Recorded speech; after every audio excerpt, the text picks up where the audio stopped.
안녕하세요. 외신캐스터 박재은입니다. 오늘도 미국 소식들 자세히 전달을 해드릴 예정인데요. 간밤 미 증시는 국채 수익률에 대한 부담감이 지속되고 있었습니다. 특히나 모두 하락하는 모습이 나타났는데 10년물 국채 수익률이 장중 2.79%까지 치솟기도 한 점이 부담을 주는 모습이었습니다. 자세히 좀 지수 흐름부터 살펴보도록 하면요. 다우존스는 1% 넘게 빠졌고요. 나스닥이 2%대로 가장 큰 낙폭을 기록을 했습니다. S&P 500은 1.69% 밀리면서 4,412선으로 거래 마쳤습니다. 이어서 주요 기술주 흐름 살펴볼 텐데요. 기술주가 국채금리 상승에 가장 큰 부담을 받고 있습니다. 이에 따라 오늘도 조정세가 이어졌는데 애플은 2.55% 밀리면서 165달러 선으로 거래 마쳤습니다. 스포티파이의 고발로 촉발된 조사에서 EU의 반독점 혐의에 직면해 있다는 소식이 나타난 점도 확인이 필요하고요. 마이크로소프트는 3%, 거의 4% 가까운 급락세가 시현이 됐습니다. 동사의 오피스 365 사업이 둔화되고 있다는 분석이 나온 점 체크하시면 좋을 것 같습니다. 이어서 알파벳 A는 3.35% 밀리면서 2,576선으로 거래 마쳤습니다. 이어서 살펴보도록 하죠. 네, 아마존부터 체크를 하면요. 2.16% 내림세로 마감이 됐습니다. 아마존은 시뮬레이션 기반 분석 소프트웨어 제공업체인 프로모델 법인에 대한 인수 소식을 전했지만 주가에는 반영되지 못했습니다. 이어서 테슬라는 거의 5% 가까운 급락세가 시현이 됐는데요. 지난 3월 중국에서 자동차 판매가 부진했다는 소식이 좀 짓누르는 모습이 나타났습니다. 엔비디아는 5.2% 하락으로 큰 폭의 하락세를 시현을 했습니다. 목표가 하향 리포트가 나왔는데 자세한 내용은 잠시 후 외신에서 분석해드리도록 하겠습니다. 네, 이어서 다음 장 살펴보도록 하죠. 네, 일단 변동성 지수부터 체크해보면 무려 15%나 급등을 하면서 24포인트 선으로 마쳤는데요. 아무래도 시장이 불안하다 보니까 영향을 크게 받는 모습이 나타났습니다. WTI는 4%대 급락세로 마무리를 지었는데요. 중국의 코로나 봉쇄가 지속되면서 하락한 것으로 풀이되고 있습니다. 이어서 골드는 0.13% 소폭 오름세로 마무리 지었습니다. 네, 이번에는 특징주 흐름들 자세히 살펴보도록 할 텐데요. 먼저 중국 전기차 관련 기업 체크를 해보도록 하겠습니다. 니오는 1.5% 하락, 샤오펑은 2.17% 하락세로 낙폭이 좀 컸는데요. 일단 앞서 말씀드린 대로 중국의 코로나 봉쇄로 인해서 여러 산업이 영향을 받고 있는데 특히나 생산 차질이 우려가 되는 점이 이 전기차 시장을 짓누르고 있다는 점 확인이 필요합니다. 이어서 옥시덴탈 페트롤리움의 경우에는 6%대 급락세를 시현을 했는데요. 국제유가 하락으로 연동된 흐름을 나타냈습니다. 네, 그러면 이어서 다음 장도 살펴보도록 하죠. 네, 배로 볼 텐데요. 무려 182%나 급등을 하면서 마무리 지었습니다. 개발 중인 코로나19 치료제가 매우 강력한 효용을 보였다고 밝히자 이렇게 시장이 움직인 것으로 풀이되고요. 트위터는 1.69% 상승으로 마쳤는데 테슬라의 일론 머스크 CEO가 동사 이사로 참여하지는 않겠다라는 소식을 전한 점 체크해보시면 좋을 것 같습니다. 이어서 쇼피파이는 2.35% 상승으로 마쳤는데요. 주식 분할 소식을 알린 점 함께 확인을 해보시면 좋을 것 같고 또 CEO의 의결권 강화를 위해서 신규 주식 등급을 도입한다는 소식이 함께 전해졌다는 점 체크해보시면 좋을 것 같습니다. 네, 이렇게 특징주 흐름까지 짚어봤고요. 외신들 하나하나 들여다보도록 하겠습니다. 네, 먼저 최근 연준 위원들의 발언이 이어지고 있는 가운데 이번에는 찰스 에반스 연은 총재가 금리 인상 관련해서 코멘트를 내놨습니다. 헤드라인부터 살펴보죠. Fed Evans have point hikes likely shouldn't go too far. 찰스 에반스 연은 총재가 50bp 금리 인상 가능성을 시사하면서도 너무 빨리 올리는 것에 대해서는 좀 부정적으로 의견을 표명을 했습니다. 일단 자세한 기사 내용을 좀 짚어보면서 확인을 해보도록 할 텐데요. 먼저 그의 발언을 보면 50 is obviously worthy of consideration.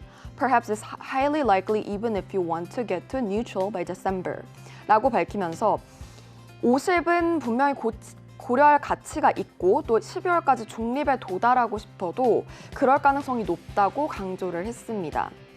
이어서 But he added, the Fed should not raise rates so fast that it doesn't have enough time to assess inflation pressures and adjust policy in response. 이렇게 덧붙였는데요. 연준이 인플레이션 압력에 평가를 하고 그리고 이에 대응하는 정책을 조절할 시간이 충분한 시간이 없을 정도로 빨리 올려서는 안 된다고 얘기를 한 겁니다. 또 이어서 살펴보면 Evans, long on the dovish end of the Fed policymaker spectrum, said he had thought the Fed should get interest rates up to a 2.25% to 2.5% range 라고 밝혔는데요. 연준이 1년 동안 2.25%에서 2.5%의 금리 인상을 해야 한다고 생각한다고 덧붙였습니다. 하지만 문제점은 on Monday said he doesn't think that speeding that process up by 3 months will hurt the economy. 3개월까지 금리 인상을 하는 것은 경제에 해가 그렇게 되지 않을 것이다 라고 전망을 하기도 했는데요.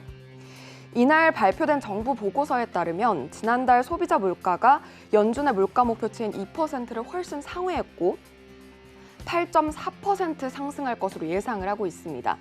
이에 따라서 실제 소비자 물가 그리고 이에 미치는 영향은 저희 서울경제TV에서 업데이트해드리도록 하겠습니다. 네, 다음 기사 살펴볼 텐데요. 최근 잠잠했던 메타버스 시장을 깨울 만한 소식이 나왔습니다. 헤드라인부터 살펴보면 Sony and the Lego family bet big on the metaverse with $2 billion investment in Epic Games. 레고 소유주인 투자회사 커크비와 일본 소니가 포트나잇으로 유명한 게임 업체 에픽 게임즈에 20억 달러를 투자하겠다고 밝힌 건데요. 메타버스 역량이 강화될 것으로 풀이되고 있습니다.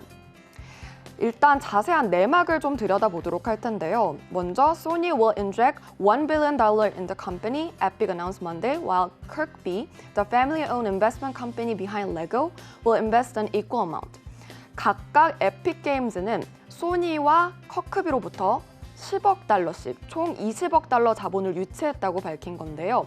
이로 인해서 에픽의 기업 가치는 $31.5 billion가 됐습니다. 즉 315억 달러로 몸값이 확 불어난 건데요. 커크비의 소렌 루토르프 최고 경영자는 성명에서 이런 내용을 밝혔습니다.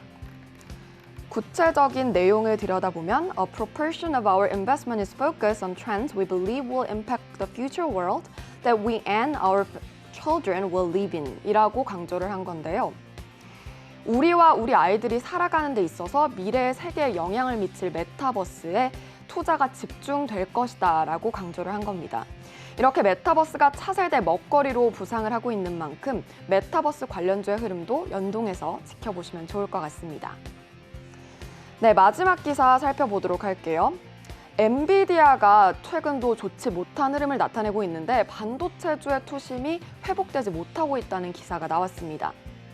NVIDIA stock stumbles after Baird voices concern about graphics business. 최근 엔비디아는 GPU 수요가 둔화되는 단계에 접어들었다고 밝히면서 엔비디아의 주가가 또다시 급락세를 시현을 했습니다. 특히나 강조된 부분을 먼저 살펴보도록 할 텐데요. We believe order cancellations recently started in consumer GPUs. 최근에 GPU 재고가 증가하고 있고 이에 따라서 엔비디아 고객사들이 GPU 주문을 취소하기 시작한 것으로 밝혀졌습니다. 또한 러시아에 대한 경제 제재로 인해서 계속해서 부담을 받고 있는 상황인데요. 또 이어서 발언을 살펴보면 He worries about the upcoming Ethereum fork라고 강조를 하면서 대표적인 가상화폐인 이더리움의 포크가 예정이 돼 있는데 이 또한 소비자의 GPU 수요를 위축시킨다라고 분석이 나왔습니다. 이렇게 투자 의견을 아웃퍼폼에서 중립으로 또 목표 주가를 360달러에서 225달러로 하향 조정을 하는 리포트가 나왔는데 반도체주에 영향을 크게 미칠 수 있기 때문에 반도체주의 흐름 함께 살펴보시면 좋을 것 같습니다. 지금까지 외신 브리핑까지 만나봤습니다.